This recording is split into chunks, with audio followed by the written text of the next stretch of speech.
welcome to the show, where we share the stories of the many who intersect with our healthcare system but are rarely heard from. My name is Kevin Poe, founder and editor of Kevin MD. Today in the show, we have Anish Sheth. He is a gastroenterologist, and he wrote the Kevin MD article, Attention Mid-Career Physicians, Let's Find Our Ikigai. Anish, welcome to the show. Thanks, Kevin. Great to be here. So we'll get into your article in a little bit, but first off, can you share your story and journey to where you are today? Yeah, so I'm a gastroenterologist. I finished training about 12 years ago and do all aspects of gastroenterology here in Princeton, New Jersey as part of a hospital-based digestive disease center. And I love what I do. I feel blessed to have chosen a field that still, 12 years in and excites me and interests me. On the side, I also do work with the hospital that I work for, dealing with physician wellness. And so we started about 1.5 2 years ago, prior to the pandemic, administering a 9-question validated wellness survey to our physicians. And so I was responsible for the kind of outreach, the launching of that, and then also data analysis and sort of action steps on the back end based on what the data shows us. And, honestly, as I looked at that data and thought about my own career, that's what really prompted me to get involved and to write to the blog that I did. So when it comes to wellness and hospital-based initiatives, was that interest from you, from the physicians, or was it from administration? Yeah, it was from the physicians. So I had been talking to some physicians about this. I sit on the medical executive committee, and it was something that was clearly lacking. We have medical staff dues and we have funds in the coffer. And I said, what better way to sort of really figure out what we can do to help our medical staff? Let's start with gathering some data. So we used the Wellbeing Index, which is a Mayo Clinic designed 9-question validated survey that can be, completed in about 1 minute to 2 minutes on someone's smartphone. And it's also a longitudinal survey, right? So it actually helped us through the pandemic to understand what our physicians were feeling, what they needed more of. But it was really a physician-led initiative, and still to this day is actually physician-driven here. So from the data from your institution, what was the scores on some of these wellness studies?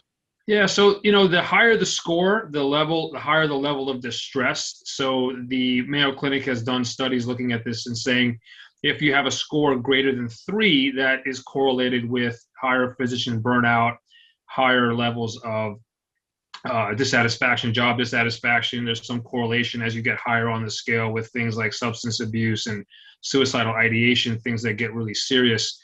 And so we had some consistent findings from our studies that we used to actually put some measures in place. One thing we found, which is a trend nationally, which is that our OBGYNs had the highest distress scores. They were actually the only subspecialty that actually averaged above that level of 3. Mm-hmm. And so we formed a task group to look at what that is. Is this something that's inherent to the specialty? Was there something that the hospital could do, that the medical staff could do to help improve their quality of life and work-life balance? But the other thing that really kept popping out from these surveys was that the mid-career physician, right? So that's mm-hmm. where I sit. This is folks that graduated medical school between 15 and 24 years ago. This group of physicians consistently had higher levels of distress than our younger colleagues or our, sort of later career colleagues. And to me, that just really never made a lot of sense. And so that's kind of where I dug in a little bit and thought about my own experience. So you're describing me as well. I'm about 20 years out of residency. I do primary care internal medicine. I'm so certainly interested in hearing more about your findings and solutions. And you wrote about that in the Kevin MD article, Attention Mid-Career Physicians, Let's Find Our Ikigai. Now, for those who didn't get a chance to read that article, can you just walk my audience through it and share the story of why you decided to share it?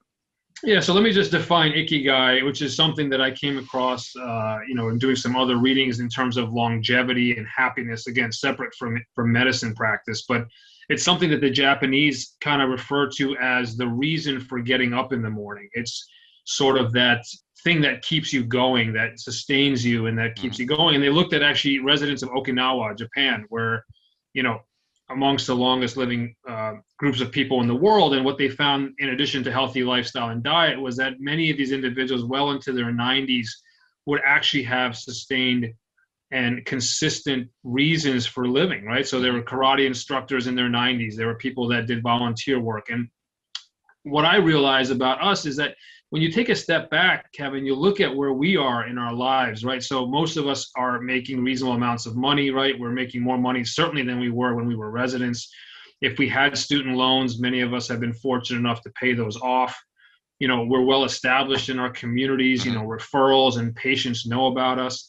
So it wasn't obvious to me why our group of physicians would actually have higher levels of distress. And so when I thought about myself and I thought about the happiest times of my medical career, I actually looked back to my internal medicine residency. Now, I love gastroenterology, but I think what I missed was two things. I missed the fact that every day I got up and I knew my main job was to learn, Mhm. and that sustains us. And then the second thing was the camaraderie, right? You're rounding with a team. You're in conferences with a dozen other medicine residents who are at the same stage of life as you.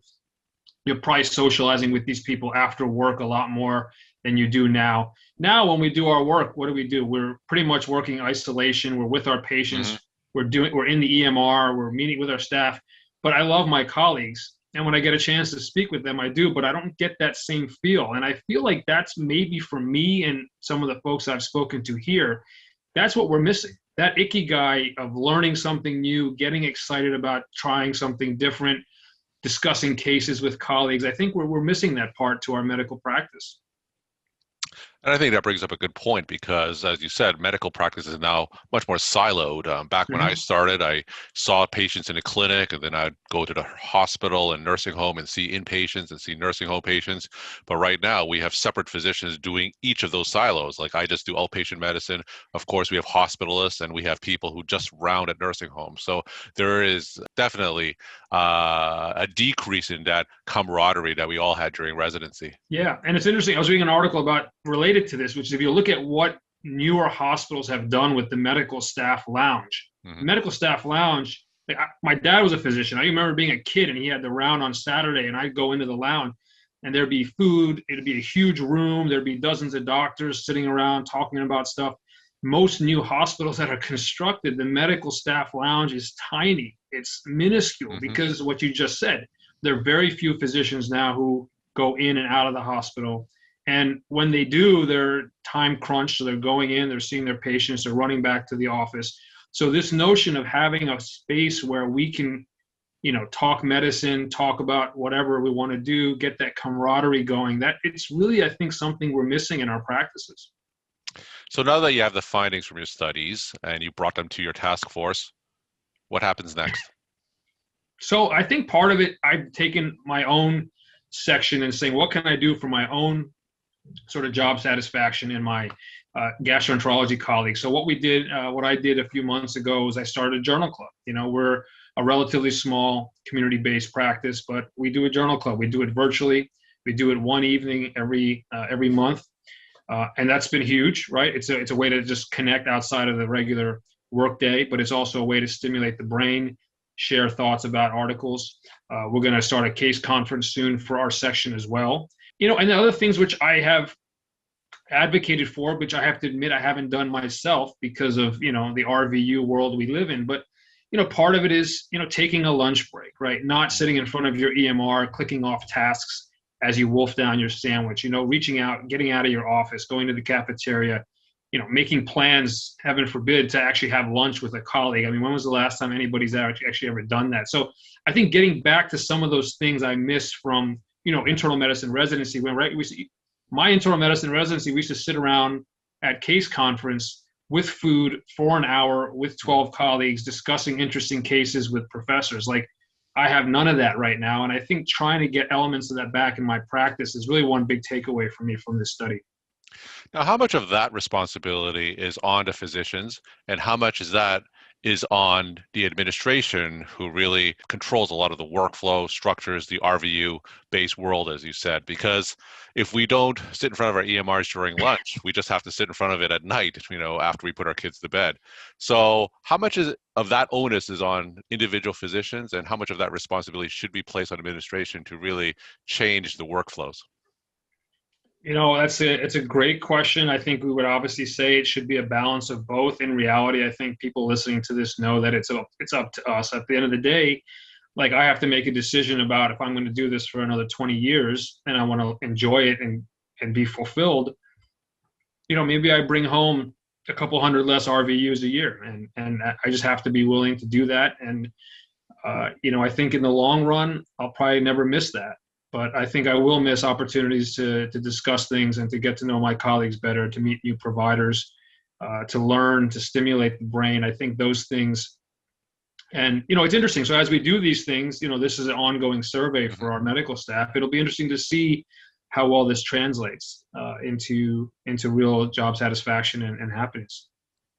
We're talking to Anish Sheth. He is a gastroenterologist, and he wrote the Kevin MD article, Attention Mid-Career Physicians, Let's Find Our Ikigai. So you mentioned a few things that physicians can do to help redefine our purpose and maybe help us continue mid-career. But what are some other findings from the studies and on your conversation with colleagues? Any other findings that you want to bring up and solutions that you want to share with my clinician audience listening to this? Yeah, so I think a lot of this, we also found, mid-career physicians, but we really found that there's also a 2x level of distress amongst our female colleagues as opposed to male physicians. And that was something that we've also taken a closer look at.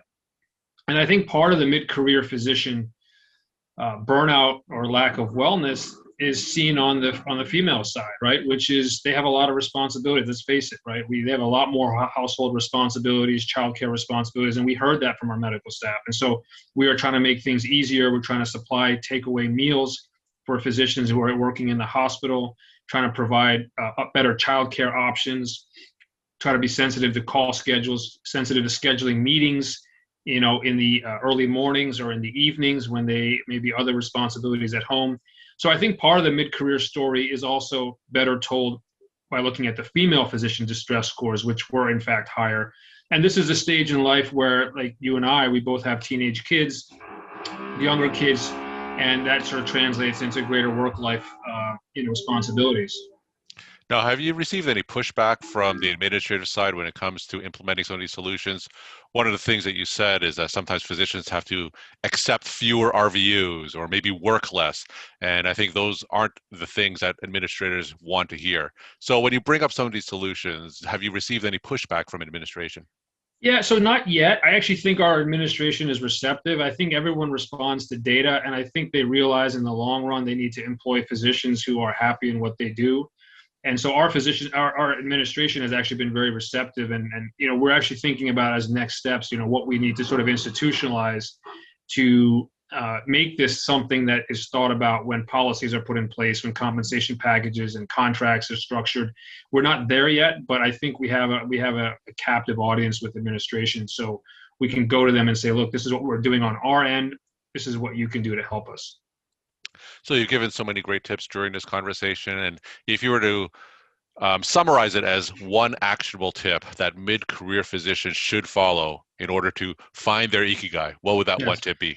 Think about the happiest you have been in the practice of your medical career from medical school to the current day, and figure out why you were happy and try to incorporate that as much as you can into your daily practice today. And my final question, do you have any take-home messages you want to leave with the Kevin MD audience? Find your ikigai. We love what we do. Just because you're unhappy and overworked right now, it doesn't mean that medicine wasn't the right calling. It's just you got to get back to what you enjoyed about it. And like I said, let's say most of us thankfully are going to be okay financially. I don't think we're going to look back 20, 30 years from now and say, you know what, we made $20, $30, $40,000 less than we could have. I think we're going to look back and say, you know what, I was grateful that I could practice this great career for as long as I did. So whatever you need to do today to make sure that you're in it for the long haul, that you can continue to see your patients and do what you want to do, make a change, do it small, do it once a month like I'm doing with Journal Club, do it once a week, once a day, whatever you can do. Because I think in the long run, we'll look back and we'll be thankful. Well, thank you so much for sharing your time and insight. And thanks again for being on the show. Thanks, Kevin.